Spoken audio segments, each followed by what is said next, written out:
ലോകകലാ സഭയിൽ ഇപ്പം ഞാൻ മൂന്നാമത്തെ പ്രാവശ്യമാണ് വരുന്നത്.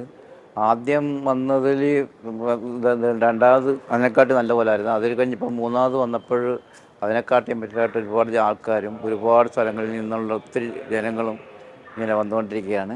ലോകകേരള സഭയെന്ന് പറയുന്നത് പാവപ്പെട്ടവന് വേണ്ടിയുള്ള ഒരു സഭയാണ്. കാരണം നോർക്ക ഇടപെട്ട് എവിടെ ഇപ്പോൾ ഞാൻ അന്നും സൗദിയിൽ പോയി അനുഭവിച്ച കാര്യങ്ങളൊക്കെ അന്ന് ഇതൊന്നും ഇല്ലായിരുന്നു. ഇപ്പോൾ പോകുന്ന പ്രവാസികൾക്കെന്ന് പറഞ്ഞാൽ ഞാൻ അന്ന് പോയതുപോലെയല്ല. കാരണം ഇപ്പോൾ പോകുന്ന പ്രവാസികളൊക്കെ നല്ല മൊബൈലൊക്കെ ആയിട്ടാണ് പോകുന്നത്.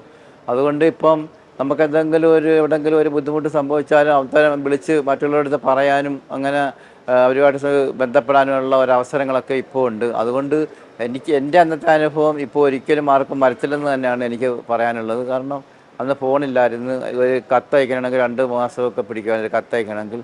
ഒക്കെ അന്നത്തെ ഒരു ജീവിതം അന്നത്തെ അവിടുത്തെ അവസ്ഥയൊക്കെ അങ്ങനത്തെ ആയിരുന്നു. ഇപ്പോൾ അവിടെയും എല്ലാം നല്ല പുരോഗമനമായിട്ട് വരികയാണ്. കാരണം അവിടെ അന്ന് സിനിമ തിയേറ്റർ ഇല്ലായിരുന്നു, മറ്റുള്ള കാര്യങ്ങളൊന്നും ഇല്ലായിരുന്നു. ഇപ്പോൾ അതെല്ലാം അവിടെ ആയിക്കഴിഞ്ഞ്. ഇപ്പോൾ ഈ സൗദി അറേബ്യ എന്ന് പറഞ്ഞാൽ നല്ലൊരു രാജ്യമാണ്, നല്ല നല്ല ആൾക്കാരുമാണ്. പക്ഷേ അത് ഒറ്റപ്പെട്ട ഒരു സംഭവം നമ്മുടെ നാട്ടിലുള്ളതുപോലെ അവിടെയും ഉണ്ട്. അങ്ങനെ ഒരു ഒറ്റപ്പെട്ട സംഭവമാണ് എനിക്കും സംഭവിച്ചത്. അല്ലാതെ അവിടെ എല്ലാവരും ഇങ്ങനത്തെ ആൾക്കാരാണെന്നൊന്നുമല്ല.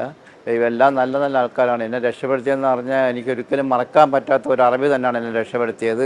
ഇപ്പോൾ ഞാനാണെങ്കിൽ ഇപ്പം നമ്മുടെ നാട്ടിൽ ഇപ്പോൾ പടം ഇറങ്ങിയതിൽ പിന്നെ എന്നെ ഒരു കോടീശ്വരനായിട്ടാണ് എല്ലാവരും കരുതുന്നത്. പക്ഷേ അങ്ങനെയുള്ള ഒരു കാര്യങ്ങളൊന്നും ഇല്ല. എനിക്കാരും കോടികളൊന്നും തന്നിട്ടുമില്ല. പിന്നെ അതുകൊണ്ട് ഇപ്പോൾ ഓരോരുത്തരെന്നെ ഇങ്ങനെ ആൾക്കാരൊക്കെ എന്നെ വിളിച്ചുകൊണ്ടിരിക്കുകയാണ്, ഞാനൊരു കോടീശ്വരനാണ്, അതുകൊണ്ട് ഞങ്ങളെ സഹായിക്കണം മറ്റുള്ള അതൊക്കെ പറഞ്ഞിട്ട്. പിന്നെ എന്നെക്കൊണ്ട് ഒക്കുന്ന എനിക്ക് കിട്ടിയതിൻ്റെ ഒരു ഓഹരി ഞാൻ ഈ പാവപ്പെട്ടവർക്കൊക്കെ പുസ്തകം വായിക്കാനും അങ്ങനെയുള്ളവർക്കും മരുന്നിനുമൊക്കെ ആയിട്ട് കൊടുക്കുന്നുമുണ്ട്. അപ്പം അല്ലാതെ ഞാനൊരു കോടീശ്വരനൊന്നും അല്ല.